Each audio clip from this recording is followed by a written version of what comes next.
Hi, it's me, and that's him, and we're the Sci-Fi Scholars. And we're talking ARQ.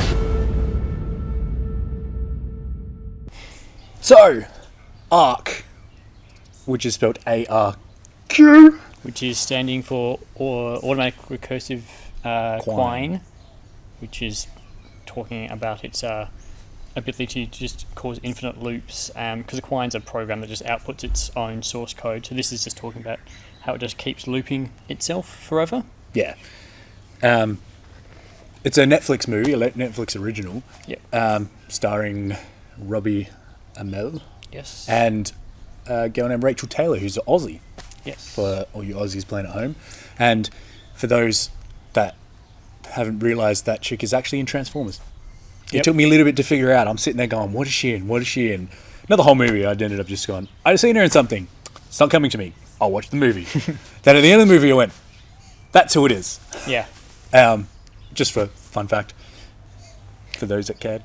And like a lot of the smaller budget sci-fi films, it has a very compact cast. Yeah, which actually makes the story really, really good. It's all set in almost entirely in their house. Yes, with like one scene outside just to kind of show a bit more of the world. They've got a couple characters that have are displayed on TV screens in the show.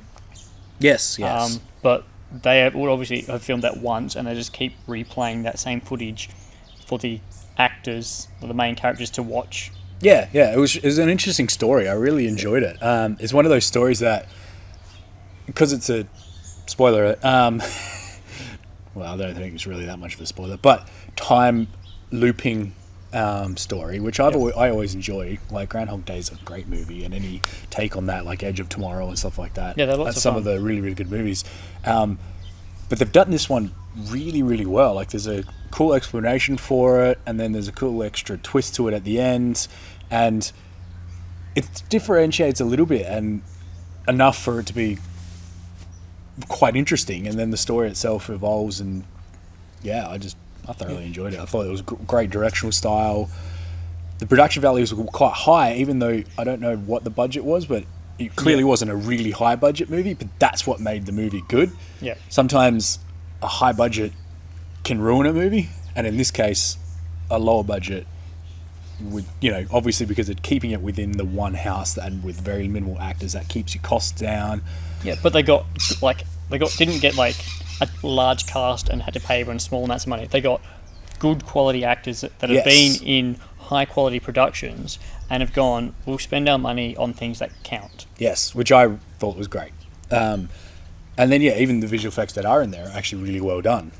The ZMP robot right at the end. Yeah, that was still well done too. I was expecting that to be quite... Well, actually, I wasn't expecting it to be a robot in the first place. I was expecting it like you said you were... effectively like stormtrooper type guys in like mech suits with pipe-out guns and stuff.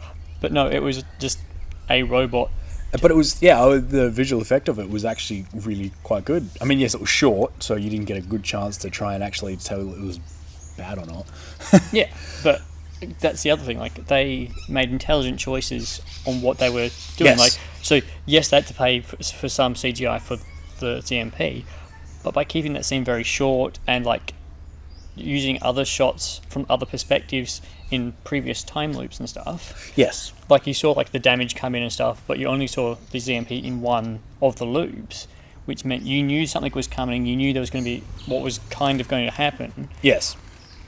And they basically input the data they put of the visual at the end of the movie back into earlier in the movie in your own memories. Yeah. Which is very clever. Yeah, I thought it was very, very clever.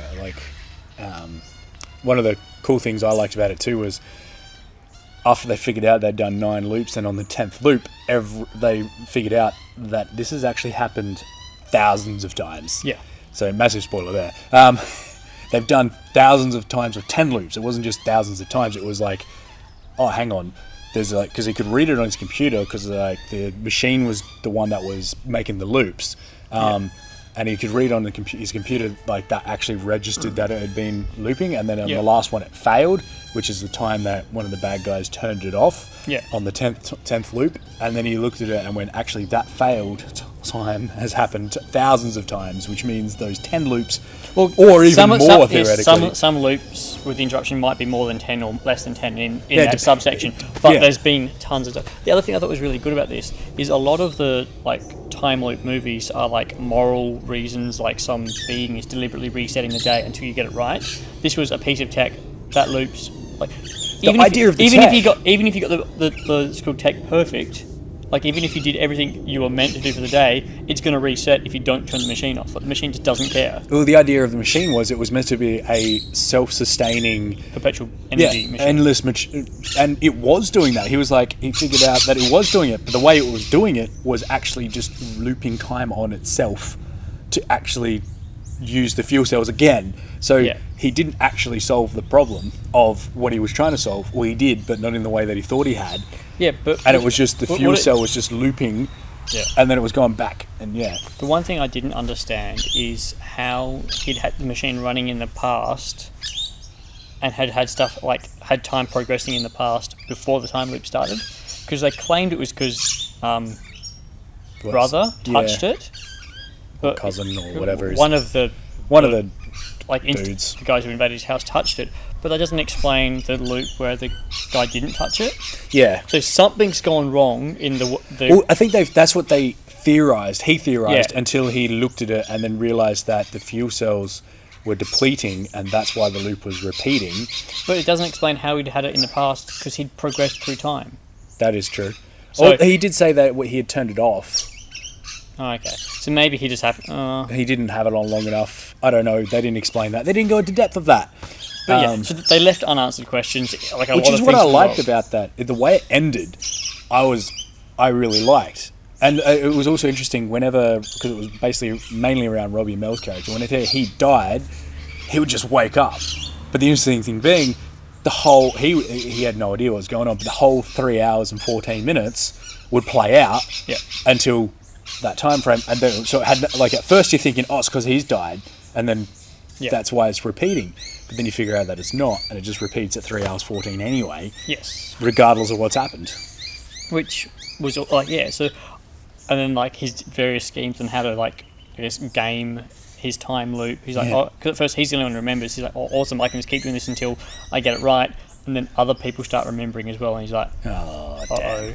And and then like there's chances where he's like, I've almost got the result I want, I could stop this, but then at the very last minute something goes wrong, or like, and he's like, I can't turn this off because this is not the reality I want to live in. Yeah, but the way it ended with them thinking they've sent themselves a message into their new loop at the end of that loop, when they had to turn it back on and then restart the whole thing, and he's just assuming that they're not going to remember because there was a video of him and telling himself something, but he couldn't really figure out what it was, and he doesn't remember doing it, obviously. And then that's when in that time they kind of figure out where the that has been more than just 10, just more than just the 10. But the thing that got me that I thought was cool was they did that, but he said more in it, and then saved that on the computer, and then the loop started again, but she woke up first instead. Yeah, and abruptly, like he did every time, and she did when she started remembering when they died or the loop restarted. Yeah, they jolted up out of bed. So, and then it ends, which is a cool way of ending it, because then it leaves you to decide what's going to happen yourself. Yeah, I don't think it's deliberate to try and we want a sequel. I think it's this is the whole story that we wanted to tell. You make up your mind on whether or not they get out of it. Yes. So that denotes, obviously, that she's jerked awake. That something's changed. Yeah. That she's remembered the last 10, or, this loop's just a different iteration of the sequence. Quite possibly. We don't know because we didn't see the other one. So, I mean, I like to think of it as she remembers and that they're going to get out of it. Yeah. But who knows? I think, I really enjoyed this movie, and of the other sci-fi stuff that I've seen come out from Netflix, which was the Marvel series and stuff, I've personally enjoyed. So I'm really excited to see what Netflix movies come out next in the sci-fi genre. I hope they bring out some more sci-fi keep I thoroughly enjoyed this movie, and whoever they got to make it, hopefully they keep giving him some money to make another movie that he or she, might have been a she, I don't remember actually now off the top of my head. Yep. Hopefully they have some more cool ideas, and hopefully they get some more movies out there. And I really enjoy Robbie Amell and even Rachel Taylor, so Yep. I'd love to see them in some more stuff as well. No, obviously individually, or even together, but individually probably. Yep. Either way.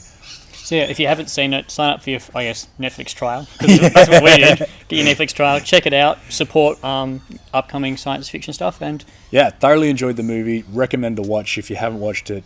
Sorry about all the spoilers if you haven't watched it. Too bad. yeah, we'll see you next time. Thanks for watching.